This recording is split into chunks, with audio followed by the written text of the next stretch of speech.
हरे कृष्णा। ओम नमो भगवते वासुदेवाय। ओम नमो भगवते वासुदेवाय। ओम नमो भगवते वासुदेवाय। ओम अज्ञानतिमिरान्धस्य ज्ञानाञ्जनाशलाकया चक्षुरुन्मीलितं येन तस्मै श्रीगुरवे नमः। नमो विष्णुपादाय कृष्णप्रेष्ठाय भूतले श्रीमते भक्तिवेदान्त स्वामिनिधि नामिने। नमस्ते सारस्वते देवे गौरवाणी प्रचारिणे निर्विशेष शून्यवादी पाश्चात्य देशधारिणे। जय श्री कृष्ण चैतन्य प्रभु नित्यानंद श्री अद्वैत गदाधर श्रीवासादि गौर भक्त वृंद। हरे कृष्ण कृष्ण कृष्ण हरे हरे, हरे राम राम राम हरे हरे। ഹരേ കൃഷ്ണ. ശ്രീ ശ്രീ രാധാ ഗോവിന്ദ് ടെമ്പിൾ ഇസ്കോൺ മാംഗ്ലൂരിന്റെ ഭഗവത്ഗീത ക്ലാസ്സിലേക്ക് എല്ലാവർക്കും സ്വാഗതം. ഹരേ കൃഷ്ണ. എല്ലാവർക്കും പ്രണാമം. അപ്പൊ നമ്മൾ ഇന്ന് അധ്യായം 15 പുരുഷോത്തമ യോഗം, 15ാമത്തെ അധ്യായം പുരുഷോത്തമ യോഗത്തെ കുറിച്ചാണ് ഇവിടെ പറയുന്നത്. അപ്പോ ഇന്നലെ 14ാമത്തെ അധ്യായം നമ്മള് ഭൗതിക പ്രകൃതിയുടെ ത്രിഗുണങ്ങൾ അതിനെക്കുറിച്ച് അതല്ലേ 14ാമത്തെ അധ്യായം ഭൗതിക പ്രകൃതിയുടെ ത്രിഗുണങ്ങളാണ് നമ്മൾ കണ്ടത്. ഇന്ന് 15ാമത്തെ അധ്യായം പുരുഷോത്തമ യോഗം, അതാണ് ഇവിടെ നമ്മൾ നോക്കാൻ പോകുന്നത്. അപ്പൊ ഈ അധ്യായത്തില് മെയിൻ ആയിട്ട് നമുക്ക് പറഞ്ഞു തരുന്നത് എന്താണ്? ഞാൻ ആരാണ്? ഈ ഭൗതിക ലോകം എന്താണ്? ഭഗവാൻ ആരാണ്? ആ ഭഗവാനിലേക്ക് എത്താനുള്ള മാർഗം എന്താണ്? ഇതൊക്കെയാണ് ഈ ചോദ്യങ്ങളുടെ ഉത്തരാണ് ശരിക്കും എന്ത് ഈ പുരുഷോത്തമ യോഗം എന്ന് പറയുന്നത്. അപ്പൊ ഇതിലെ ഭഗവാൻ നമുക്ക് പറഞ്ഞു തരുന്നത് ഈ ഭൗതിക ലോകം എന്ന് പറയുന്നത് തല കീഴായിട്ടുള്ള ഒരു അശ്വത്ഥ വൃക്ഷത്തിനോടാണ് ഉപമിച്ചിരിക്കുന്നത് ഈ അധ്യായത്തിൽ. അത് താൽക്കാലികമാണെന്നും അതിൽ നിന്ന് വിരക്തി നേടണമെന്നാണ് ഭഗവാൻ നമ്മൾ ആദ്യം പഠിപ്പിച്ചു തരുന്നത് ഈ അധ്യായത്തിൽ. ഭൗതിക ലോകം എന്ന് പറയുന്നത് തല കീഴായിട്ടുള്ള ഒരു അശ്വത്ഥ വൃക്ഷത്തിനോട് ഉപമിച്ചുകൊണ്ട് അത് താൽക്കാലികമായിട്ടുള്ളതാണ്. മാത്രമല്ല അതിൽ നിന്ന് നമ്മൾ വേണം മോചനം നേടണം, താൽക്കാലികമാണ്. അപ്പൊ അതിൽ നിന്നും വിരക്തി നേടണം എന്നാണ് നമുക്ക് ആദ്യം പറഞ്ഞു തരുന്നത്. പിന്നെ അതിനുശേഷം നമ്മളോട് പറഞ്ഞു തരാണ് ജീവാത്മാവ് എന്ന് പറയുന്നത് ഭഗവാന്റെ നിത്യ അംശമാണ്. കർമ്മത്തിന്റെ ഫലങ്ങൾ കൊണ്ട് ശരീരം മാറി മാറി അത് സ്വീകരിക്കേണ്ടി വരാണെന്ന് നമുക്കിതിൽ പറഞ്ഞു തരുന്നുണ്ട്. പിന്നെ പറയുന്നത് ഈ പ്രപഞ്ചത്തെ പരിപാലിക്കുന്നതും അതുപോലെ തന്നെ അതിന്റെ ശക്തിയും എല്ലാം ആരാണ്? ഭഗവാനാണ്. ആ ഭഗവാൻ എല്ലാവരുടെ ഉള്ളിലും ജീവാത്മാക്കളുടെ ഉള്ളിലും പരമാത്മാവായിട്ട് വസിക്കുന്നതും ഈ ഞാൻ തന്നെയാണ് എന്ന് ഭഗവാൻ ഇവിടെ നമുക്ക് പറഞ്ഞു തരാണ്. പിന്നെ അവസാനം നമ്മളോട് ഈ അധ്യായത്തിൽ പറയുന്നത് ക്ഷരങ്ങളായിട്ടുള്ളതും അക്ഷരങ്ങളായിട്ടുള്ള എല്ലാത്തിനെയും അതിജീവിച്ച് ആ പരമ പുരുഷോത്തമൻ എന്ന് പറയുന്നത് ഞാൻ ഭഗവാൻ കൃഷ്ണൻ തന്നെയാണെന്ന് ഭഗവാൻ പറയണ്. ആ എന്നെ ഭക്തിയോടെ അറിയാനായിട്ട് അറിയാൻ സാധിക്കുള്ളൂ. ആ ഭക്തിയോട് കൂടി എന്നെ സേവിക്കുകയും ചെയ്യുക, അതാണ് മനുഷ്യ ജീവിതത്തിന്റെ പരമലക്ഷ്യം. ഇത്രയും കാര്യങ്ങളാണ് നമുക്ക് എന്തിൽ പറഞ്ഞു തരുന്നത് ഈ അധ്യായത്തിൽ, 15ാമത്തെ അധ്യായത്തിൽ പറഞ്ഞത്. അതായത് മെയിൻ ആയിട്ടുള്ള കാര്യങ്ങളാണ് ഇതിൽ പറഞ്ഞു തരുന്നത്. ശരിക്കും പുരുഷോത്തമ യോഗം എന്ന് പറയുന്നത് വളരെ പ്രധാനപ്പെട്ട ഒരു അധ്യായമാണ്, വളരെ ചെറിയൊരു അധ്യായമാണ്. ഹരേ കൃഷ്ണ. അപ്പോ അധ്യായം 15 പുരുഷോത്തമ യോഗം.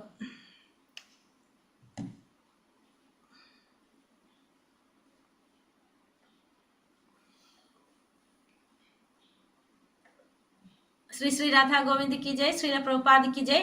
അപ്പൊ 20 ശ്ലോകങ്ങളാണുള്ളത്. 1 മുതൽ 5 വരെയുള്ള ശ്ലോകത്തിലെ ഭൗതിക ലോകത്തുള്ള വിരക്തി, ആത്മീയ ലോകത്തിന്റെ പ്രതിഫലനത്തെ കുറിച്ച് പറയുന്നു. 6 മുതൽ 11 വരെയുള്ള ശ്ലോകത്തില് ശരീരമാറ്റങ്ങളെ കുറിച്ചും 12 മുതൽ 15 വരെയുള്ള ശ്ലോകത്തില് പരിപാലകൻ എന്ന നിലയിലുള്ള ഭഗവാന്റെ സ്ഥാനത്തെ കുറിച്ചും 16 മുതൽ 20 വരെയുള്ള ശ്ലോകത്തില് വേദങ്ങളുടെയും വേദാന്തങ്ങളുടെയും ജീവജാലങ്ങളുടെയും സംഗ്രഹിക്കുന്നതിനെ കുറിച്ച്, അത് ത്രിശ്ലോകി ഭഗവത്ഗീതയെ കുറിച്ചാണ് ഈ അധ്യായത്തില് നമുക്ക് ലാസ്റ്റ് ശ്ലോകത്തില് പറഞ്ഞു തരുന്നത്. അപ്പൊ 1 മുതൽ 5 വരെയുള്ള ശ്ലോകത്തില് ആത്മീയ ലോകത്തിന്റെ പ്രതിഫലനം ഇതാണ് പറയുന്നത്. അപ്പൊ 1ാമത്തെ ശ്ലോകം ഓം നമോ ഭഗവതേ വാസുദേവായ. ശ്ലോകം 1. ശ്രീ ഭഗവാനുവാച ഊർധമൂലമധശാഖം അശ്വത്ഥം പ്രാഹുരവ്യയം ഛന്ദാംസി യസ്യ പർണാനി യസ്തം വേദസ്സ വേദവീത്. പരമദിവ്യോത്തമ പുരുഷൻ പറഞ്ഞു, വേരുകൾ മേൽപോട്ടും ശാഖകൾ കീഴ്പോട്ടുമായിട്ട് അക്ഷയമായ ഒരു അശ്വത്ഥമുണ്ട്. അതിന്റെ ഇലകളാണ് വേദമന്ത്രങ്ങൾ. ഈ വൃക്ഷം എന്തെന്ന് അറിയുന്നവനാണ് വേദജ്ഞൻ. അപ്പൊ ഭഗവാൻ പറയുന്നത് വേരുകൾ മേൽപോട്ടും ശാഖകൾ കീഴ്പോട്ടുമായിട്ട് അക്ഷയമായ ഒരു അശ്വത്ഥമുണ്ട്. അപ്പൊ ഇതിന്റെ വേരുകൾ എവിടേക്കാണ്? മേലോട്ടാണ്. ശാഖകളാണെങ്കിൽ കീഴ്പോട്ട്. അക്ഷയമായിട്ടുള്ള ഒരിക്കലും ക്ഷയിക്കാത്ത ഒരു അശ്വത്ഥം. അശ്വത്ഥം എന്ന് പറയുന്നത് എന്താണ്? അരയാൽ വൃക്ഷത്തെയാണ് പറയുന്നത്. അതിന്റെ ഇലകളാണ് എന്ത്? വേദമന്ത്രങ്ങൾ. ഈ വൃക്ഷത്തെ കുറിച്ച് അറിയുന്നവനാണ് ആര്? വേദജ്ഞൻ എന്ന് പറയുന്നത്. ഈ വൃക്ഷത്തെ കുറിച്ച് അറിയുന്നവനെ നമുക്ക് വേദജ്ഞൻ എന്ന് പറയാനായിട്ട് സാധിക്കും. വൃക്ഷഛായ വെള്ളത്തിൽ നിഴലിക്കുന്നത് പോലെ ഈ ആധ്യാത്മിക വൃക്ഷത്തിന്റെ നിഴൽ തൃഷ്ണയിൽ സ്ഥിതി ചെയ്യുന്നു. അപ്പൊ സാധാരണ വൃക്ഷത്തിന്റെ ഛായ വെള്ളത്തിൽ നിഴലിക്കുന്നത് പോലെ ഈ ആധ്യാത്മിക വൃക്ഷത്തിന്റെ നിഴല് എവിടെയാണ് സ്ഥിതി ചെയ്യുന്നത്? തൃഷ്ണയില്, നമ്മുടെ ആഗ്രഹങ്ങളിലാണ് സ്ഥിതി ചെയ്യുന്നത്. ഈ ഭൗതികതയുടെ വെളിച്ചത്തിൽ പ്രതിഫലിച്ച് കാണുന്നവയ്ക്കെല്ലാം തൃഷ്ണ തന്നെയാണ് കാരണം. ഭൗതിക ജീവിതത്തിൽ നിന്ന് മോചനം നേടണമെന്ന് ആഗ്രഹിക്കുന്നവർ ഈ വൃക്ഷത്തെ സമഗ്രമായി അപഗ്രഥനം ചെയ്തറിയണം. എന്നാൽ അതിനോടുള്ള ബന്ധം ഛേദിക്കാനായിട്ട് നമുക്ക് സാധിക്കും. അപ്പൊ ഈ നമ്മൾ പറഞ്ഞു, ഈ ഭൗതിക ബന്ധങ്ങളെയാണ് എന്തിനോട് ഉപമിക്കുന്നത്? ഈ അരയാൽ വൃക്ഷത്തിനോട് ഉപമിച്ചിരിക്കുന്നത്. അപ്പൊ ഫലോദിഷ്ട കർമ്മങ്ങളിൽ ഏർപ്പെടുന്നവരെ സംബന്ധിച്ച് എന്താണ്? ഈ വൃക്ഷത്തിന് ഒരിക്കലും നാശം സംഭവിക്കില്ല. അത് ഒരു ശാഖയിൽ നിന്ന് മറ്റൊരു ശാഖയിലേക്ക് ഇങ്ങനെ മാറിക്കൊണ്ടേയിരിക്കും. അതാണ് ഈ വൃക്ഷത്തിന്റെ പ്രത്യേകത പറയുന്നത്. അപ്പോ ഈ വൃക്ഷത്തിനെ കുറിച്ച് ഇങ്ങെന്താ പറയുന്നത്? അഥശോർത്ഥം പ്രസുതാ സസ്യശാഖ ഗുണപ്രവൃത്ത വിഷയ പ്രവാളഃ അഥശ്ച മൂലാനനുസന്ധതാനി കർമാനുബന്ധീനി മനുഷ്യലോകേ. ഈ വൃക്ഷത്തിന്റെ ശാഖകൾ ഭൗതിക പ്രകൃതിയുടെ ത്രിഗുണങ്ങളാൽ പോഷിപ്പിക്കപ്പെട്ട് താഴോട്ടും മേലോട്ടും പടർന്നു കിടക്കുന്നു. ഇന്ദ്രിയ വിഷയങ്ങളാണ് അതിന്റെ ചില്ലകൾ. ഈ വൃക്ഷത്തിന് താഴേക്കിറങ്ങുന്ന വേരുകളുണ്ട്. ഇവ മനുഷ്യ സമുദായത്തിന്റെ ഫലോദിഷ്ട കർമ്മങ്ങളോട് ബന്ധപ്പെട്ടതാണ്. അപ്പൊ ഈ വൃക്ഷത്തിന്റെ ശാഖകൾ എന്ന് പറയുന്നത് ഈ ഭൗതിക പ്രകൃതിയുടെ ത്രിഗുണങ്ങളാൽ പോഷിപ്പിക്കപ്പെട്ട് താഴോട്ടും മേലോട്ടും പടർന്നു കിടക്കുന്നതാണ്. അപ്പൊ ഇന്ദ്രിയ വിഷയങ്ങളാണ് ഇതിന്റെ ചില്ലകള്. ഈ വൃക്ഷത്തിന് താഴേക്കിറങ്ങുന്ന വേരുകളുണ്ട്. അപ്പൊ ഇതെന്തിനോടാണ് ബന്ധിക്കപ്പെട്ടിരിക്കുന്നത്? മനുഷ്യ സമുദായത്തിന്റെ ഫലോദിഷ്ട കർമ്മങ്ങളോടാണ് ഇത് ബന്ധപ്പെട്ടിരിക്കുന്നത്. അല്ലാതെ ഫലം ആഗ്രഹിച്ചുകൊണ്ട് ചെയ്യുന്ന കർമ്മങ്ങളോട്. അപ്പൊ ഇവിടെ എന്താണത്? അതവിടെ കെട്ടുപിഴഞ്ഞു കിടക്കും. നമുക്ക് അതിൽ നിന്ന് രക്ഷ പ്രാപിക്കാനായിട്ട് സാധിക്കുന്നില്ല. അപ്പൊ ത്രിഗുണങ്ങളാലാണ് ഇതിന് പോഷണം ലഭിക്കുന്നതും കൂടി പറയാണ്. അപ്പൊ ഇതിന്റെ അടിവേര്, ഈ വൃക്ഷത്തിന്റെ അടിവേര് ബ്രഹ്മലോകത്തിലും അതിന്റെ മറ്റുള്ള വേരുകൾ എങ്ങനെയാണ്? മാനുഷിക ഗ്രഹവ്യൂഹങ്ങൾ, അതായത് ഭൂമിയെ പോലുള്ള ഗ്രഹങ്ങളിലാണ് കാണുന്നത്. ബ്രഹ്മലോകത്തു നിന്നാണ് എന്ത് തുടങ്ങുന്നത്? ഈ വൃക്ഷത്തിന്റെ വേര് തുടങ്ങുന്നത്. മനുഷ്യൻ ഉപരിലോകങ്ങളിൽ വെച്ച് പുണ്യകർമ്മങ്ങളുടെ ഫലം അനുഭവിച്ച ശേഷം ഭൂമിയിലേക്ക് തിരിച്ചു വന്ന് തന്റെ കർമ്മങ്ങളെ അല്ലെങ്കിൽ ഫലോദിഷ്ട പ്രവർത്തനങ്ങളെ ഉത്കർഷത്തിനായിക്കൊണ്ട് പുനരാരംഭിക്കുന്നു. അതുകൊണ്ട് ഈ മനുഷ്യലോകം കർമ്മഭൂമി എന്ന് കരുതുന്നു. അതുകൊണ്ട് മനുഷ്യലോകത്തിന് നമുക്ക് എന്തുകൂടി പറയാം? കർമ്മഭൂമി എന്ന് പറയാൻ സാധിക്കും.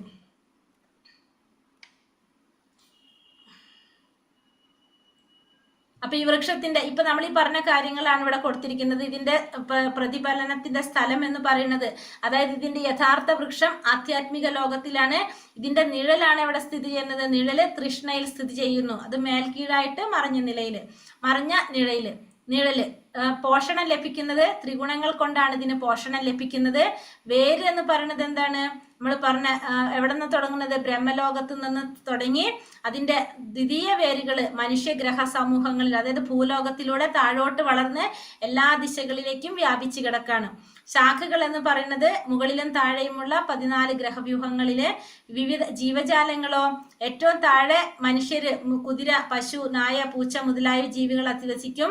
മുകളിലെ ശാഖകളിലെ കുറെ കൂടി ഉയർന്ന നിലയിലുള്ള ജീവാത്മാക്കളായിട്ടുള്ള ദേവന്മാര്, ഗന്ധർവന്മാര് തുടങ്ങിയവരാണ് ചെയ്യുന്നത്. ഇതിന്റെ പച്ചിലകൾ എന്ന് പറയുന്നത് വേദമന്ത്രങ്ങളാണ്. ഇന്ദ്രിയ വിഷയങ്ങളാണ് ഇതിന്റെ ചില്ലുകൾ. ശാഖ അഗ്രങ്ങൾ എന്ന് പറയുന്നത് വിഷയങ്ങൾ അനുഭവിക്കുന്ന ഉപാധികളാണ്. ഫലം എന്ന് പറയുന്നത് എന്താണ്?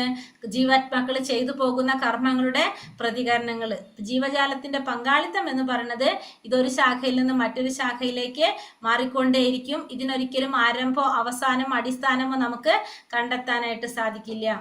നാരൂപമസ്യേഹ തഥോപലഭ്യത്തെ നാന്തോ ന ചാതിർന ച സംപ്രതിഷ്ഠ അശ്വത്ഥമേനം സുവിരൂഢമൂലം അസംഗശസ്ത്രേണ ദൃഢേന ചിത്വാ തദ പദം തത് പരിമാർഗിതവ്യം യസ്മിൻ ഗതാന നിവർത്തന്തി ഭൂയഃ തമേവ ചാദ്യം പുരുഷം പ്രപദ്യേ യത്ര പ്രവൃത്തി പ്രസുതാ പുരാണി. ഈ വൃക്ഷത്തിന്റെ യഥാർത്ഥ രൂപം ഈ ലോകത്തിൽ കാണുകയില്ല. അപ്പൊ ഇതിന്റെ യഥാർത്ഥ രൂപം നമുക്ക് എവിടെ കാണില്ല? ഈ ഭൂമിയിൽ കാണാൻ സാധിക്കില്ല. അതിന്റെ ആരംഭം എവിടെ നിന്നാണ്? ബ്രഹ്മലോകത്തു നിന്നാണ്. അപ്പൊ ഇതിന്റെ ആരംഭോ അവസാനോ അടിസ്ഥാനോ നമുക്ക് കണ്ടെത്താൻ സാധിക്കില്ല. വേരുറച്ചുയർന്ന ഈ വൃക്ഷത്തെ ദൃഢനിശ്ചയത്തോടെ വിരക്തിയാകുന്ന ആയുധം കൊണ്ട് ഛേദിച്ചു കളയണം. അപ്പൊ നമ്മൾ ഭൗതിക ബന്ധങ്ങളാണെന്ന് പറഞ്ഞു അല്ലെ? അപ്പൊ അതിനെ നമ്മൾ എന്ത് ചെയ്യണം? വിരക്തിയാകുന്ന ആയുധം കൊണ്ട് നമ്മൾ അതിനെ ഛേദിച്ചു കളയണം. എന്നിട്ട് എവിടെ ചെന്നെത്തിയാലാണ് തിരിച്ചു വരേണ്ടതില്ലാത്തത് ആ ദിവ്യപദം പൂകി സ്മരണാതീത കാലം മുതൽക്കുള്ള എല്ലാറ്റിന്റെയും ഉറവിടമായ ആ പരമപുരുഷനെ സ്വയം സമർപ്പിക്കണം. അപ്പൊ എവിടെ ചെന്നാലാണ് നമുക്ക് തിരിച്ചു വരേണ്ടതില്ലാത്തത്? ആ ദിവ്യപദം പൂകണം. ഭഗവാന്റെ ആ പരമപദം പൂകിക്കൊണ്ട് സ്മരണാതീത കാലം മുതൽക്കുള്ള എല്ലാറ്റിന്റെയും ഉറവിടമായിട്ടുള്ള ആ പരമപുരുഷനായിട്ടുള്ള ഭഗവാന് സ്വയം സമർപ്പിക്കണം എന്നാണ് ഇവിടെ പറയുന്നത്. ഇവിടെ അസംഗ എന്ന വാക്കുകൂടെ ശ്രദ്ധേയമാണ്. കാരണം എന്താണ്? വിഷയസുഖങ്ങളിലുള്ള ആസക്തിക്കും ഭൗതിക പ്രകൃതിയെ കീഴടക്കാനുള്ള വാസനയ്ക്കും കരുത്ത് കൂടുതലാണ്. ആ കാരണം കൊണ്ട് തന്നെ പ്രാമാണിക ഗ്രന്ഥങ്ങളെ മുൻനിർത്തിക്കൊണ്ടുള്ള ആധ്യാത്മിക ശാസ്ത്രത്തെ ചർച്ച ചെയ്തു ജ്ഞാനികളിൽ നിന്ന് കേട്ടു നമ്മൾ എന്ത് ശീലിക്കണം? നമ്മൾ വൈരാഗ്യം ശീലിക്കണം. എങ്കിൽ മാത്രമേ ഈ ഭൗതിക ബന്ധങ്ങളിൽ നിന്ന് നമുക്ക് മോചനം നേടാനായിട്ട് സാധിക്കുള്ളൂ. നിർമാനമോഹം ചിരസംഗതോഷ ആധ്യാത്മനിത്ത വിനിവൃത്ത കാമഹ ദ്വന്ദ്വേർവിമുക്ത സുഖദുഃഖ സംചേർ ഗച്ഛന്ത്യമൂഢ പദമവ്യയം തത് മിഥ്യാഭിമാനം മായാമോഹം ദുസംസർഗം എന്നീ ദോഷങ്ങൾ ഒഴിഞ്ഞ് ഭൗതിക തൃഷ്ണയിൽ പെടാതെ ആ സനാതന തത്വത്തെ അറിഞ്ഞ് സുഖദുഃഖാദികളായ ദ്വന്ദ്ങ്ങളിൽ നിന്നും മോചിതരായി വിഭ്രാന്തരാകാതെ ആ പരമപുരുഷന് സ്വയം സമർപ്പിക്കുന്നത് എങ്ങനെയെന്ന് അറിയുന്നവർ പരമമായ ശാശ്വത സാമ്രാജ്യം പ്രാപിക്കും. അപ്പൊ നമ്മൾ എന്തിനൊക്കെ മാറണം? മിഥ്യാഭിമാനം, പിന്നെ മായാമോഹം, ദുസംസർഗം. 3 കാര്യങ്ങളാണ് നമുക്ക് ഇതിൽ നിന്ന് മോചനം വേണ്ടത്. അതായത് എല്ലാവരും എന്നെ ബഹുമാനിക്കണം എന്നുള്ളൊരു ചിന്ത, മായാമോഹം അല്ലെങ്കിൽ ദുസ്സംസർഗം, ഇതിനെക്കുറിച്ച് ഈ തരത്തിലുള്ള ദോഷങ്ങൾ ഇതിൽ നിന്ന് നമുക്ക് മാറിക്കഴിഞ്ഞാൽ നമുക്ക് എന്ത് സാധിക്കും? നമുക്ക് ആ പരമപുരുഷനെ സ്വയം സമർപ്പിക്കുന്നത് എങ്ങനെയെന്ന് മനസ്സിലാക്കി ആ പരമമായ ശാശ്വത സാമ്രാജ്യം പ്രാപിക്കാനായിട്ട് നമുക്ക് സാധിക്കും. സുഖദുഃഖങ്ങളായ ദ്വന്ദ്ങ്ങളിൽ നിന്നെല്ലാം മോചിതനാകാനായിട്ട് സാധിക്കും. അപ്പൊ നമ്മൾ 3 ദോഷങ്ങളിൽ നിന്ന് മാറണം: മിഥ്യാഭിമാനം, മായാമോഹം, ദുസംസർഗം. ഭക്തന്മാരല്ലാത്തവരുമായിട്ടുള്ള സംഘം, മിഥ്യാഭിമാനം, ഇല്ലാത്ത ഒന്നിനെ കുറിച്ച് നമ്മൾ അഭിമാനം കാണാം. മായാമോഹം എന്ന് വെച്ചാൽ എന്താണ്? നമ്മൾ ഈ അതായത് ഭൗതികമായിട്ടുള്ള കാര്യങ്ങളെ മോഹിക്കുന്നത്, അതായത് അത് മായയാണ്. ഇതെന്താണ്? ഒന്നും ശാശ്വതമായിട്ടുള്ളതല്ല. അപ്പൊ ഇത്തരം കാര്യങ്ങളിൽ നമ്മൾ മാറിക്കഴിഞ്ഞാൽ നമുക്ക് എന്ത് സാധിക്കും? അത് സാധിക്കും. ഈ ഭൗതിക ലോകത്തിൽ ഏതെങ്കിലും വിധത്തിൽ ബഹുമതി നേടണമെന്ന് ആഗ്രഹിക്കുന്നവർക്ക് എന്തുണ്ടാവില്ല? ഭഗവാന്, പരമപുരുഷനെ ശരണം പ്രാപിക്കാനായിട്ട് സാധിക്കില്ല. ഇനി അടുത്തത് ശരീരമാറ്റങ്ങളെ കുറിച്ചാണ് അടുത്ത ശ്ലോകത്തിൽ പറയുന്നത്. ന തദ്ഭാസയതേ സൂര്യോ ന ശശാങ്കോ ന പാവകഃ യത്കത്വാന നിവർത്തന്തെ തഥാ മാ പരമം മമ. പരമമായ എൻ്റെ ആവാസസ്ഥാനത്ത് സൂര്യചന്ദ്രന്മാരോ അഗ്നിയോ വൈദ്യുതിയോ വെളിച്ചം വീശുന്നില്ല. അവിടെ ചെന്നെത്തിയവർ ഒരിക്കലും ഭൗതിക ലോകത്തേക്ക് തിരിച്ചു വരുന്നില്ല. അപ്പൊ പരമമായിട്ടുള്ള ഭഗവാന്റെ ആവാസസ്ഥാനത്ത് സൂര്യനോ ചന്ദ്രനോ അഗ്നിയോ വൈദ്യുതിയോ ഒന്നും വെളിച്ചം വീശില്ല. അവിടെ ചെന്നെത്തി കഴിഞ്ഞാല് ഒരിക്കലും എന്തില്ല? ഈ ഭൗതിക ലോകത്തേക്ക് തിരിച്ചു വരേണ്ടതില്ല. കാരണം ഭഗവാന്റെ ആ ലോകത്ത് പ്രകാശം പരത്തുന്നത് എങ്ങനെയാണ്?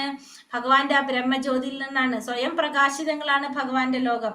പരമം വമ എന്ന വാക്കുകളുടെ പ്രാധാന്യം പറയാണ്. എന്താണ് പറയണത്? ഏതൊരു മുക്കും മൂലയും പരമപുരുഷന്റെ തന്നെയാണ്. അപ്പൊ എല്ലാതും ആരെയാണ്? ഭഗവാന്റെ തന്നെയാണ്. പക്ഷെ എങ്കിലും ഭഗവാൻ പരമം എന്ന് പറയുന്നത് എന്താണ്? ഭഗവാന്റെ 6 ഐശ്വര്യങ്ങൾ തികഞ്ഞതാണ് എന്ത്? ആധ്യാത്മിക ലോകം.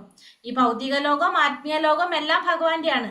പക്ഷെ ആത്മീയ ലോകം എന്ന് പറഞ്ഞാല് 6 ഐശ്വര്യങ്ങളും തികഞ്ഞതാണ് എന്ത്? ആധ്യാത്മിക ലോകം. അവിടെ എന്തിന്റെ ആവശ്യമില്ല? നക്ഷത്രങ്ങളോ വെയിലോ വെളിച്ചോ ഒന്നും ആവശ്യമില്ല. കഠോപനിഷത്തിൽ പറയുന്നുണ്ട്, ന തത്ര സൂര്യോപാധി ന ചന്ദ്ര താരകം. പരവ്യോമം മുഴുവൻ ഭഗവാന്റെ അന്തരംഗ ശക്തി കൊണ്ട് തന്നെ പ്രകാശമാനമാണ്. ആ പരമധാമം ആത്മസമർപ്പണത്താൽ അല്ലാതെ നമുക്ക് അവിടെ പ്രാപിക്കാനായിട്ട് യാതൊരു മാർഗവും ഇല്ല. അവിടെ എന്തിന്റെ ആവശ്യമില്ല? സൂര്യനും ചന്ദ്രന്റെ ഒന്നും ആവശ്യമില്ല. സ്വയം പ്രകാശിതങ്ങളാണ് എന്ത്? ഭഗവാന്റെ അന്തരംഗ ശക്തി കൊണ്ട്, അതായത് ഭഗവാന്റെ ശക്തി കൊണ്ട് തന്നെ പ്രകാശിതമാണ് ആത്മീയ ലോകങ്ങള്. മാമേ വംശോ ജീവലോകേ ജീവഭൂതാ സനാതനഃ മനഃഷ്ടാൻ ഇന്ദ്രിയാണി പ്രകൃതിസ്ഥാനി കർഷതി. എൻ്റെ ശാശ്വത അംശങ്ങളാണ് ഈ ഭൗതിക ഈ ലോകത്തിലുള്ള ബദ്ധരായ സകല ജീവാത്മാക്കളും എങ്ങനെയാണ്? ഭഗവാന്റെ ശാശ്വത അംശങ്ങളാണ്. ബദ്ധമായ ജീവിതം നയിക്കുന്നത് കൊണ്ട് തന്നെ മനസ്സുൾപ്പെടെയുള്ള 6 ഇന്ദ്രിയങ്ങൾ ഉപയോഗിച്ച് അവർ കഠിനാധ്വാനം ചെയ്യാണ് ചെയ്യുന്നത്. അപ്പോൾ ബദ്ധമായ ജീവിതം നയിക്കുകയാണ് ഇതെല്ലാതും. അപ്പൊ അതുകൊണ്ട് 6 ഇന്ദ്രിയങ്ങൾ ഉപയോഗിച്ച് കഠിനാധ്വാനം ചെയ്യാണെന്ത് ഈ എല്ലാ ജീവാത്മാക്കളും. ഭഗവാന്റെ ശാശ്വത അംശങ്ങളാണിത്. ഇപ്പൊ ജീവസത്തയുടെ വ്യക്തിത്വം വെളിവാക്കുന്ന ശ്ലോകമാണ് ഇപ്പൊ നമ്മൾ ഈ കണ്ടത്. അപ്പൊ ഭഗവാന്റെ ചെറിയൊരു അംശമാണ് ജീവാത്മാവ് എന്ന് പറയുന്നതെന്നും അതെന്നും അങ്ങനെ തന്നെ ആയിരിക്കുമെന്ന് പറയുന്നത്. അപ്പോ ബദ്ധാവസ്ഥയില് വ്യക്തിപദഭാവം കൈക്കൊള്ളുന്നതാണെന്നും മുക്തി നേടിക്കഴിഞ്ഞാൽ ഭഗവാനിൽ ലയിച്ച് ഭഗവാനുമായിട്ട് താതാത്മ്യം പ്രാപിക്കുന്നുവെന്നും പറയുന്നത് ശരിയല്ല. ഇപ്പൊ ജീവാത്മാവിനും എന്തുണ്ടെന്നും വ്യക്തിത്വം ഉണ്ട്. അത് ഭഗവാനുമായിട്ട് ലയിക്കുകയല്ല ചെയ്യുന്നത്. ഭഗവാന്റെ എന്ന് പറയുന്ന ഭഗവാന്റെ ഒരു അംശം മാത്രമാണ് ആര്? ജീവാത്മാവ് എന്ന് പറയുന്ന ഭഗവാന്റെ അംശമാണ്. ഭഗവാനിൽ ലയിക്കുന്നു എന്ന് പറയുന്നത് ഒരിക്കലും ബ്രഹ്മത്തിലാണ് ലയിക്കുന്നത്, ഭഗവാനിൽ ലയിക്കുകയല്ല ചെയ്യുന്നത്. അവിടെയും എന്തുണ്ട്? ജീവാത്മാവിന് വ്യക്തിത്വം ഉണ്ട്. അപ്പൊ ജീവാത്മാവ് എന്നും ഭഗവാന്റെ അംശഭൂതനാണ്, സനാതനൻ എന്ന് വ്യക്തമായിട്ട് ഇവിടെ പറയണാണ്. സനാതനനാണെന്നും എന്ന് ഇവിടെ പറഞ്ഞു തരാണ് നമുക്ക്. ശരീരം യഥവാപ്നോതി യച്ഛാപ്യാത്ക്രാമതീശ്വരഃ ഗൃഹീതൈതാനി സംയാതി വായുർഗന്ധാനി വാശയത്. ഭൗതിക ലോകത്തിലെ ജീവസത്ത കാറ്റ് ഗന്ധങ്ങളെ എന്ന പോലെ ജീവിത സങ്കല്പങ്ങളെ ഒരു ശരീരത്തിൽ നിന്ന് മറ്റൊന്നിലേക്ക് കൊണ്ടുപോകുന്നു. അങ്ങനെ ഒരു തരത്തിലുള്ള ശരീരം ഉപേക്ഷിച്ച് മറ്റൊരു തരത്തിലുള്ള ശരീരം സ്വീകരിക്കുന്നു. അപ്പൊ ജീവാത്മാവ് എന്താ പറഞ്ഞത്? ഭൗതിക ലോകത്തിലെ ജീവാത്മാവ് കാറ്റ് ഗന്ധങ്ങളെ എന്ന പോലെ, കാറ്റ് ഗന്ധങ്ങളെ കൊണ്ടുപോകുമ്പോൾ നമുക്കത് കാണാൻ സാധിക്കുന്നില്ല, പക്ഷെ നമുക്കത് ഫീൽ ചെയ്യാൻ പറ്റും അല്ലെ? അതേപോലെ തന്നെ ജീവിത സങ്കല്പങ്ങളെ ഒരു ശരീരത്തിൽ നിന്ന് മറ്റൊരു ശരീരത്തിലേക്ക് കൊണ്ടുപോകുന്നു. അങ്ങനെ ഒരു തരത്തിലുള്ള ശരീരം ഉപേക്ഷിച്ച് മറ്റൊരു തരത്തിലുള്ള ശരീരം ആര് സ്വീകരിക്കുകയാണ്? ആ ജീവാത്മാവ് സ്വീകരിക്കുകയാണ് ചെയ്യുന്നത്.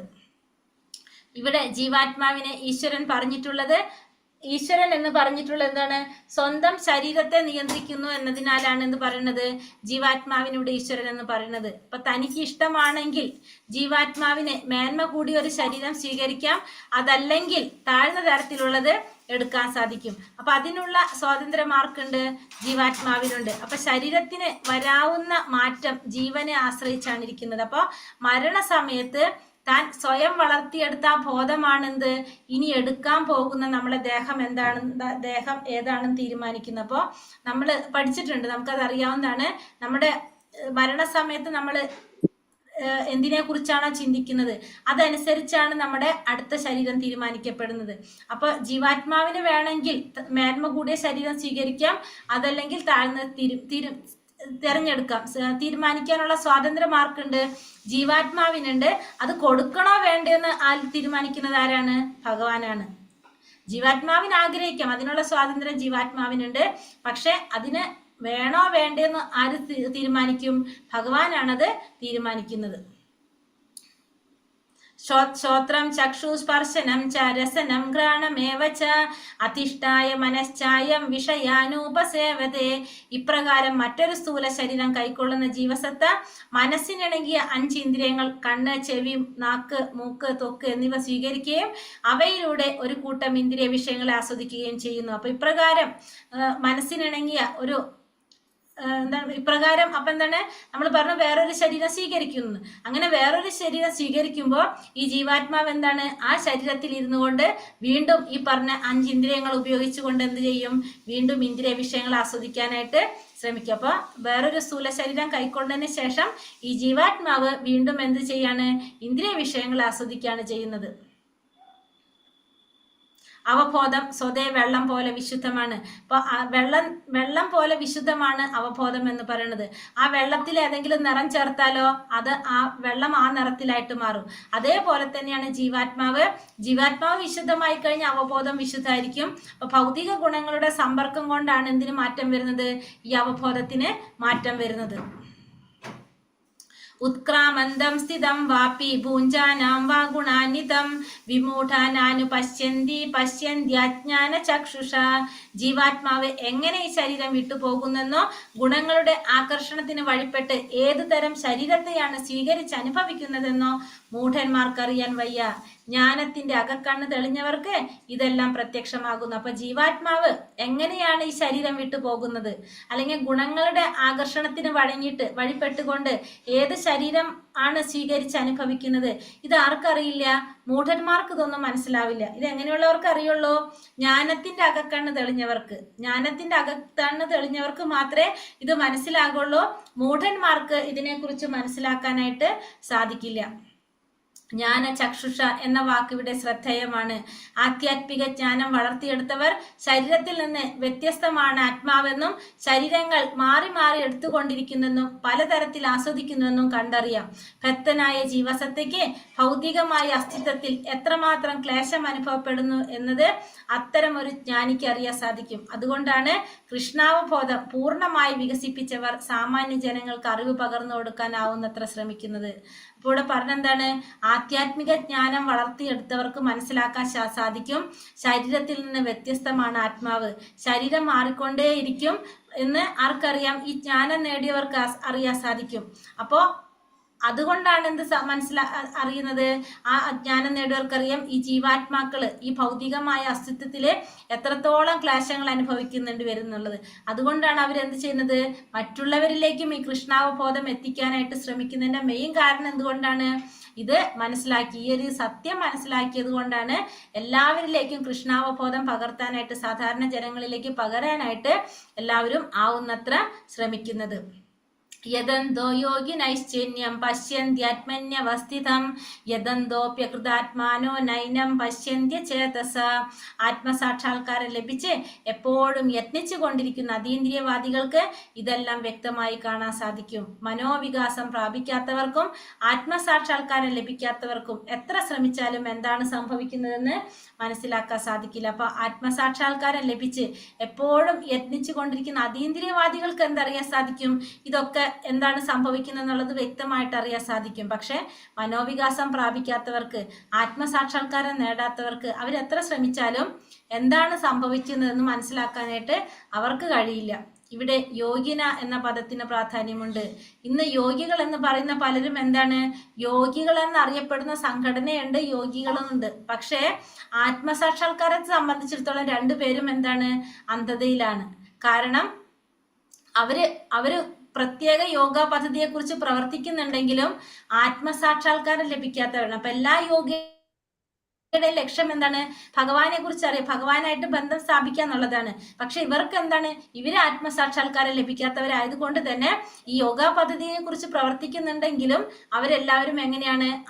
അന്ധതയിൽ തന്നെയാണെന്നാണ് ഇവിടെ ഭഗവാൻ പറയുന്നത്. ഇനി പരിപാലകൻ എന്ന നിലയിലുള്ള ഭഗവാന്റെ സ്ഥാനത്തെ കുറിച്ചാണ് പറയുന്നത്. യഥാദിത്യഗതം തേജോ ജഗത് ഭാസയതഖിലം യച്ചന്ദ്രമസി യച്ചാഗ്നൗ തത്തേജോ വിദ്യമാമകം. പ്രപഞ്ചത്തിലെ അന്ധകാരം അത്രയും നീക്കി അതിനെ ശോഭായമാനമാക്കുന്ന സൂര്യന്റെ തേജസ് എന്നിൽ നിന്നാണ് വരുന്നത്. ചന്ദ്രന്റെ തേജസ്സും അഗ്നിയുടെ തേജസ്സുകളും എന്നിൽ നിന്നാണ് വരുന്നത്. അപ്പോൾ പ്രപഞ്ചത്തെ ശോഭായമാനമാക്കുന്ന സൂര്യന്റെ തേജസ് ഭഗവാനിൽ നിന്നാണ് വരുന്നത്. ചന്ദ്രന്റെ തേജസ്സും അഗ്നിയുടെ തേജസ്സും ആരിൽ നിന്നാണ്? അതും ഭഗവാനിൽ നിന്നാണ് വരുന്നത്.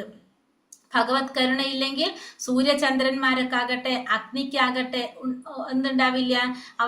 സൂര്യനും ചന്ദ്രനും അഗ്നിയും ഒന്നും ഉണ്ടാകില്ലായിരുന്നു ഭഗവാന്റെ കാരുണ്യമില്ലെങ്കിൽ. അപ്പൊ അവയുടെ സഹായം ഇല്ലെങ്കിൽ നമുക്ക് ജീവിക്കാനും സാധിക്കില്ല. അപ്പൊ നമ്മളെ കൃഷ്ണാവബോധത്തിലേക്ക് നയിക്കുന്ന ചിന്തകളാണ് ഈ പറയുന്നത്. കാരണം സൂര്യനും ചന്ദ്രന്റെ ഒക്കെ സഹായം കൊണ്ടാണ് നമുക്ക് ജീവിക്കാൻ സാധിക്കുന്നത്. ഈ സൂര്യനും ചന്ദ്രനും എങ്ങനെയാണ്? ഭഗവാന്റെ കാരുണ്യം കൊണ്ടുള്ളതാണ്. അപ്പോൾ നമുക്ക് എന്ത് മനസ്സിലാക്കാം? നമ്മള് കൃഷ്ണാവബോധത്തിലേക്ക് നമ്മളെ ചിന്തിക്കേണ്ട കാര്യങ്ങളാണ്. അപ്പൊ നമ്മള് മറ്റുള്ളതിനെ ആശ്രയിച്ചാണ്, ഇവരെ ആശ്രയിച്ചുകൊണ്ടാണ് നമ്മളെ ജീവിതം പോകുന്നത്. അതായത് നമ്മുടെ ജീവിതം സുഖകരമാക്കുന്നത് എങ്ങനെയാണ്? ഇത്തരത്തിലുള്ള ഭഗവാന്റെ കാരുണ്യം കൊണ്ടാണ് നമുക്ക് സുഖമായിട്ട് നമുക്ക് ഈ ഭൂമിയിൽ ജീവിക്കാനായിട്ട്, ആസ്വദിച്ച് ജീവിക്കാൻ നമുക്ക് സാധിക്കുന്നത്. ഇനിയും അടുത്തതിലും അത് തന്നെ പറയുന്നത്. ഗാമ വശ്യച്ച ഭൂതാനി ധാരയാമ്യാഹമോജസ പുഷ്ണാമി ചൗഷധി സർവ സോമോ ഭൂത്വാരസാത്മക. ഞാൻ ഓരോ ഗ്രഹത്തിലും ഉൾപൂകി അവയെ എൻ്റെ ശക്തി കൊണ്ട് ഭ്രമണപഥത്തിൽ നിലനിർത്തുന്നു. ഞാൻ തന്നെ ചന്ദ്രനായി തീർന്ന് എല്ലാ സസ്യങ്ങൾക്കും ജീവരസം പകർന്നു. അപ്പൊ വീണ്ടും ഭഗവാൻ പറയാണ്, ഓരോ ഗ്രഹത്തിലും ഉൾപൂക്കിക്കൊണ്ട് ഭഗവാന്റെ ശക്തി കൊണ്ടാണ് ഭഗവാൻ എല്ലാത്തിനും എന്ത് ചെയ്യണത്? ഈ ഭ്രമണപഥത്തിൽ നിലനിർത്തുന്നത്. പിന്നെ അത് മാത്രമല്ല, ഭഗവാൻ ചന്ദ്രനായിട്ട് തീർന്ന് എല്ലാ സസ്യങ്ങൾക്കും ജീവരസം പകർന്നു. നമുക്കറിയാം ആ ചന്ദ്രന്റെ നിലാവ് കൊണ്ടാണ് എന്ത് സംഭവിക്കുന്നത്? സസ്യങ്ങൾക്ക് സ്വാദ് കിട്ടുന്നത്, പോഷണം ലഭിക്കുന്നതല്ല. അപ്പൊ അതുകൊണ്ട് ഭഗവാൻ ചന്ദ്രനായി തീർന്ന് ആ സസ്യങ്ങളില് രസം നൽകുന്നതും ആര് തന്നെയാണ്? ഭഗവാൻ തന്നെയാണ്. ഗ്രഹങ്ങളെല്ലാം ശൂന്യാകാശത്തിൽ ഒഴുകി നടക്കുന്നത് ഭഗവാന്റെ പരമശക്തി അന്തർഭവിച്ചിട്ടുള്ളത് കൊണ്ടാണ്.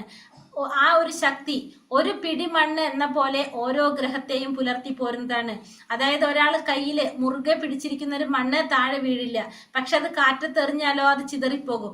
അതേപോലെ തന്നെയാണ് വായുവിൽ നീന്തി നടക്കുന്ന ഈ ഗ്രഹങ്ങൾ ഭഗവാന്റെ വിശ്വരൂപിയായിട്ടുള്ള ഭഗവാന്റെ മുഷ്ടിക്കകത്താണ് എന്ത്, ഈ പറഞ്ഞ എല്ലാ ഗ്രഹങ്ങളും ഭഗവാന്റെ മുഷ്ടിക്കകത്താണെന്നാണ് പറയുന്നത്. പിന്നെ അടുത്തതിലും ഭഗവാൻ ഇതാ പറയുന്നത്, അഹം വൈശാനരോ ഭൂത്വ പ്രാണിനാം ദേഹമാശ്രിത പ്രാണാപാന സമായുക്ത പചാമന്യം ചതുർവിധം. സകല ജീവികളിലുമുള്ള ദഹനാഗ്നിയാണ് ഞാൻ. ഉൾക്കൊള്ളുന്നതും പുറത്തു തള്ളുന്നതുമായ പ്രാണവായുവിനോട് ചേർന്ന് 4 വിധത്തിലുള്ള ആഹാരങ്ങളെ ഞാൻ ദഹിപ്പിക്കുന്നു. അപ്പോൾ ഭഗവാൻ ആരായിട്ടിരിക്കുന്നുണ്ട്? ദഹനാഗ്നി ആയിട്ടിരിക്കുന്നുണ്ട്. അപ്പൊ നമ്മൾ പറഞ്ഞു സസ്യങ്ങൾക്ക് ജീവരസം വരെ പകരുന്നത് ഭഗവാനാണ്. ആ സസ്യങ്ങളുടെ ഉൽപാദനം നടത്തുന്നത് ആരിലൂടെയാണ്? അപ്പോൾ ഈ സസ്യങ്ങൾ സൃഷ്ടിക്കുന്നത് ഭഗവാനാണ്, അതിന് രസം നൽകുന്നത് ഭഗവാനാണ്. അതിനുശേഷം നമ്മൾ അത് ഉണ്ടാക്കി കഴിച്ചിട്ട് നമ്മളെ ഭക്ഷണം ദഹിപ്പിക്കുന്നതും ആരാണ്? ഭഗവാനാണ്. കാരണം ഭഗവാൻ ഇവിടെ ദഹനാഗ്നിയായിട്ട്, വൈശാനര് എന്ന് പറഞ്ഞൊരു അഗ്നിയായിട്ടും ഭഗവാൻ ഇരിക്കുന്നുണ്ട്. അങ്ങനെ പ്രാണവായുവിനോട് ചേർന്ന് 4 വിധത്തിലുള്ള നമ്മൾ കഴിക്കുന്ന ആഹാരങ്ങളെ ദഹിപ്പിക്കുന്നതും ആരാണ്? ഭഗവാൻ തന്നെയാണെന്ന് ഭഗവാൻ ഇവിടെ പറഞ്ഞു തരാണ്. അപ്പൊ ആഹാര വസ്തുക്കളെല്ലാം ദഹിപ്പിക്കാൻ ഭഗവാൻ സഹായിക്കണമെന്നിരിക്കെ ഈ ഭക്ഷണ പ്രക്രിയയിൽ കൂടിയും ജീവാത്മാവിന് എന്തില്ല? സ്വാതന്ത്ര്യമില്ല. അപ്പൊ ദഹന പ്രക്രിയക്ക് ഭഗവാന്റെ സഹായം ഇല്ലെങ്കിൽ നമ്മൾ കഴിച്ച ഭക്ഷണം ദഹിച്ചില്ലെങ്കിൽ നമുക്ക് പിന്നെ ഭക്ഷിക്കാൻ സാധിക്കില്ല. അതുകൊണ്ട് ഭഗവാൻ പരമപുരുഷൻ തന്നെയാണ് എന്ത്, ആ ഭക്ഷ്യവസ്തുക്കളെ സൃഷ്ടിക്കുന്നതും അവയെ ദഹിപ്പിക്കുന്നതും. അതുകൊണ്ടാണ് നമ്മുടെ ജീവിതം എന്തായിട്ട് മാറുന്നത്? ആസ്വാദ്യമായിട്ട് മാറുന്നത്. അപ്പൊ എല്ലാം ചെയ്യുന്നത് ആരാണ്? ഭഗവാൻ തന്നെയാണ്. സർവസ്യ ചാഹം ഹൃദി സന്നിവിഷ്ടോ മത്താ സ്മൃതിജ്ഞാനം അപോഹനം ച വേദൈശ്ച സർവൈര അഹമേവ വേദ്യോ വേദാന്ത കൃത്വേദ വിദേവ ചാഹം. സർവജീവികളുടെയും ഹൃദയത്തിൽ ഞാൻ വാഴുന്നു. സ്മരണയും ഞാനാണ്, ജ്ഞാനവും ഞാനാണ്, മറവിയും ഞാനാണ്. അപ്പൊ എല്ലാം ഭഗവാനിൽ നിന്നാണ് ഉളവായിട്ടുള്ളത്. എല്ലാ വേദങ്ങളിലൂടെ അറിയേണ്ടതും ഭഗവാനെയാണ്. പിന്നെന്താണ്? വേദാന്തം ഉണ്ടാക്കിയതും ഭഗവാനാണ്. വേദങ്ങളെ അറിയുന്നതും ആരാണ്? അതും ഭഗവാൻ. അപ്പൊ നമ്മുടെ സ്മരണശക്തി, ജ്ഞാനശക്തി, മറവി ശക്തി ഇതെല്ലാം ഭഗവാനിൽ നിന്നാണ് ഉണ്ടായിരിക്കുന്നത്. എല്ലാ വേദങ്ങളുടെ ലക്ഷ്യം ഭഗവാനെ അറിയുക എന്നുള്ളതാണ്. ഈ വേദാന്തം ഉണ്ടാക്കിയതും ഭഗവാനാണ്. വേദങ്ങളെ അറിയുന്നതും ആർക്കാണ്? അതും ഭഗവാന് തന്നെയാണ്. വൈദിക സാഹിത്യം പഠിച്ച് പരമപുരുഷനും താനുമായുള്ള ബന്ധം എന്തെന്നറിയുക. അടുത്തതായിട്ട് ആ പ്രക്രിയയിലൂടെ ഭഗവാനോട് അടുക്കുക, ഭഗവാനെ ആത്യന്തിക ലക്ഷ്യമായിട്ട് പ്രാപിക്കുക. ഈ വേദങ്ങളുടെ ഉദ്ദേശം, വേദജ്ഞാനം, വേദങ്ങളുടെ പരമലക്ഷ്യം, ഇതാണ് ഈ ശ്ലോകത്തിൽ പറഞ്ഞത്. അപ്പൊ ആദ്യം നമ്മൾ എന്ത് വേണം? ഭഗവാനും താനും തമ്മിലുള്ള വൈദിക സാഹിത്യം മനസ്സിലാക്കിയിട്ട് ഭഗവാനും താനും തമ്മിലുള്ള ബന്ധത്തെ കുറിച്ച് അറിയണം. പിന്നെ പലതരത്തിലുള്ള പ്രക്രിയകളിലൂടെ ഭഗവാനായിട്ട് അടുക്കണം. പിന്നെ ഭഗവാനാണ് നമ്മുടെ ആത്യന്ത ലക്ഷ്യം എന്ന് മനസ്സിലാക്കി ഭഗവാനെ പ്രാപിക്കുക. ഇതാണ് നമുക്ക് ഈ ശ്ലോകത്തിൽ നമുക്ക് പറഞ്ഞു തരുന്നത്. ഇനി അടുത്ത ശ്ലോകത്തിലെ എല്ലാ വേദങ്ങളുടെയും വേദാന്തങ്ങളുടെയും ജീവജാലം സംഗ്രഹിക്കുന്ന ത്രിശ്ലോകി ഭഗവത്ഗീതയെ കുറിച്ചാണ് ഇവിടെ പറയുന്നത്. ദ്വാവിമൗ പുരുഷൗ ലോകേ ക്ഷരാശക്ഷര ഏവച്ച ക്ഷരാ സർവാണി ഭൂതാനി കുടസ്ഥോക്ഷര ഉച്യതേ. പുരുഷന്മാർ 2 തരം, ഒന്ന് തെറ്റു പറ്റുന്നവര്, ഒന്ന് തെറ്റു പറ്റാത്തവര്. ഈ ഭൗതിക ലോകത്തിലുള്ള എല്ലാ ജീവാത്മാക്കളും എന്താണ്? ബദ്ധാത്മാക്കളാണ്. അതുകൊണ്ട് അവർ തെറ്റു പറ്റുന്നവരാണ്. ആധ്യാത്മിക ലോകത്തിലുള്ള ജീവാത്മാക്കൾ മുക്താത്മാക്കളാണ്. അവര് തെറ്റു പറ്റാത്തവരാണ്. ഭൗതിക ലോകത്തിലുള്ള ജീവാത്മാക്കള് 6 തരത്തിലുള്ള മാറ്റങ്ങൾ സംഭവിക്കുന്നവരാണ് ശരീരത്തിന്. എന്തൊക്കെയാണ്? ജനനം, വളർച്ച, സ്ഥിതി, പ്രത്യുൽപാദനം, ക്ഷയം, നാശം. ഇങ്ങനെ ഭൗതിക ജീവിതത്തിലുള്ള ഭൗതിക ലോകത്തിലെ ഭൗതിക ശരീരത്തിന് മാറ്റങ്ങൾ സംഭവിക്കുന്നു. പക്ഷെ ആധ്യാത്മിക ലോകത്തിലുള്ള ശരീരത്തിന് എന്ത് സംഭവിക്കുന്നില്ല? മാറ്റങ്ങൾ സംഭവിക്കുന്നില്ല. അവിടെ ജനന മരണ വാർദ്ധക്യങ്ങളൊന്നും ആരെ ബാധിക്കില്ല? ആധ്യാത്മിക ലോകത്തിലുള്ള ശരീരങ്ങളെ ബാധിക്കുന്നില്ല. ഉത്തമ പുരുഷസ്തന്യ പരമാത്മേദ്യുദാഹൃതഃ യോ ലോകത്രയമാവിശ്യ ബിഭർത്തവ്യ ഈശ്വരഃ. ഇവരെ കൂടാതെ പരമപുരുഷനായ പരമാത്മാവ് എന്നറിയപ്പെടുന്ന അവ്യയനായ ഭഗവാനുണ്ട്. അദ്ദേഹം 3 ലോകങ്ങളിലും അന്തർഗതനായി അവയെ പുലർത്തിപ്പോരുന്നു. അപ്പോൾ ഇതിനെ കൂടാതെ ആരുണ്ട്? പരമപുരുഷനായിട്ടുള്ള പരമാത്മാവ് എന്നറിയപ്പെടുന്ന ഭഗവാനുണ്ട്. അദ്ദേഹം എന്താ ചെയ്യണത്? 3 ലോകങ്ങളിലും അന്തർഗതനായിട്ട് ഇതിനെ പുലർത്തിപ്പോരുന്നത് ആരാണ്? ആ പരമപുരുഷനായ പരമാത്മാവായിട്ടുള്ള ഭഗവാൻ തന്നെയാണ്. നിത്യോ നിത്യാനം ചേതന ചേതന, നിത്യന്മാരിൽ നിത്യനാണ് ഭഗവാൻ. ചേതനയുള്ളവരുടെ ചേതനയും ആരാണ്? അതും ഭഗവാൻ തന്നെയാണ്. അപ്പൊ ബദ്ധരും മുക്തന്മാരുമായിട്ടുള്ള ജീവാത്മാക്കൾക്കിടയിലെ ഏറ്റവും അത്യുന്നതനായിട്ടുള്ള ഒരു ജീവാത്മാവാണ് ആര്? ഭഗവാൻ. ആ ഭഗവാൻ ജീവാത്മാക്കളെ സംരക്ഷിക്കുന്നു. അവരുടെ വ്യത്യസ്ത കർമ്മങ്ങളെ മുൻനിർത്തിക്കൊണ്ട് അവർക്ക് എന്താണ്? സുഖങ്ങളും ദുഃഖങ്ങളും അനുഭവിക്കാനായിട്ട് നൽകുന്നു. അതാണ് അത് ഇവിടെ പറയുന്നത്. ഭഗവാൻ പരമാത്മാ രൂപേണ സർവ്വജീവികളുടെയും ഹൃദയത്തിൽ സ്ഥിതി ചെയ്തുകൊണ്ട് ആ പരമാത്മാവിനെ അറിയാൻ സാധിക്കുന്നവരാണ് ആര്?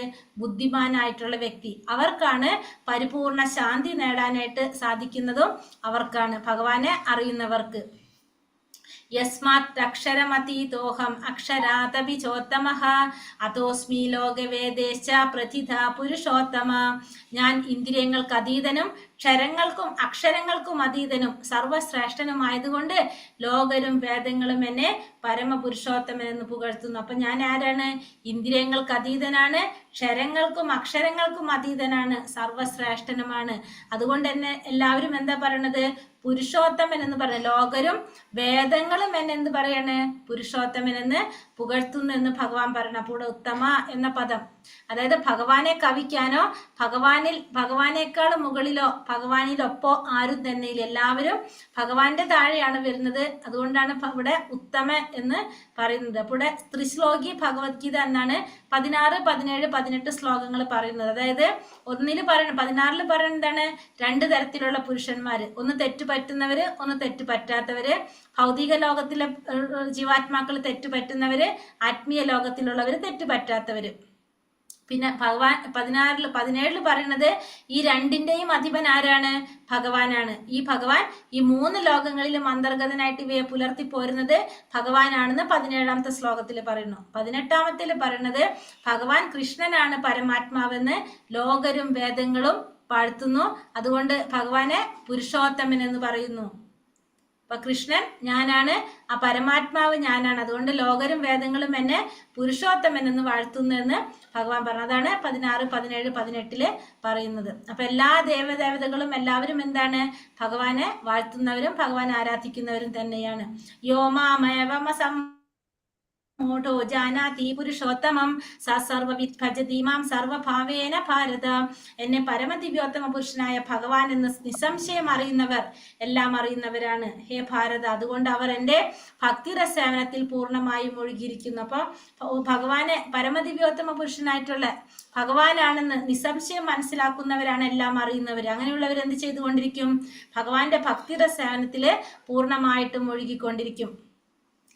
കൃഷ്ണന്റെ ഭക്തിരസേവനത്തിൽ മുഴുകിയവന് പരമനിരപേക്ഷ തത്വം മനസ്സിലാക്കാൻ വേറൊരു ആധ്യാത്മിക പ്രക്രിയയുടെ ആവശ്യമില്ലെന്നാണ് വൈഷ്ണവ പരമ്പരയിൽ പറയുന്നത്. കാരണം ഭഗവാന്റെ സേവനത്തിൽ ഏർപ്പെടുന്നത് കൊണ്ട് തന്നെ അയാൾക്ക് എന്ത് സാധിക്കും? ലക്ഷ്യസ്ഥാനത്തേക്ക് എത്താനായിട്ട് സാധിക്കും. അപ്പൊ അല്ലാത്തവര്, അത് മനസ്സിലാക്കാത്തവര് എത്ര ജന്മങ്ങൾ ചെയ്തിട്ടും കാര്യമില്ല. അവരെന്താണ്? അവര് ചെയ്യുന്നതെല്ലാം വെറുതെ സമയം പാഴാക്കലല്ലാതെ വേറൊന്നും ഇല്ല എന്നുള്ളതും കൂടി അവിടെ നമുക്ക് പറഞ്ഞു തരാണ്. ഇതി ഗുഹ്യതമം ശാസ്ത്രം ഇതമുക്തം മയാനഘ ഏതത് ബുദ്ധിമാൻ കൃത്യശ്ച ഭാരത. ഹേ പാപരഹിത, ഞാൻ ഇപ്പോൾ ഉപദേശിച്ച ജ്ഞാനം വേദഗ്രന്ഥങ്ങളിലെ അതിരഹസ്യമായ ഭാഗമാണ്. ഇതറിയുന്നവർ ബുദ്ധിശാലികളാകും, അവരുടെ പ്രയത്നങ്ങൾക്ക് പൂർണ്ണത കൈവരും. അപ്പൊ ഞാൻ ഈ പറഞ്ഞത് എന്താണ്? വേദഗ്രന്ഥങ്ങളിൽ പറഞ്ഞിരിക്കുന്ന ഏറ്റവും രഹസ്യമായ ജ്ഞാനമാണ് ഞാനിവിടെ പറഞ്ഞത്.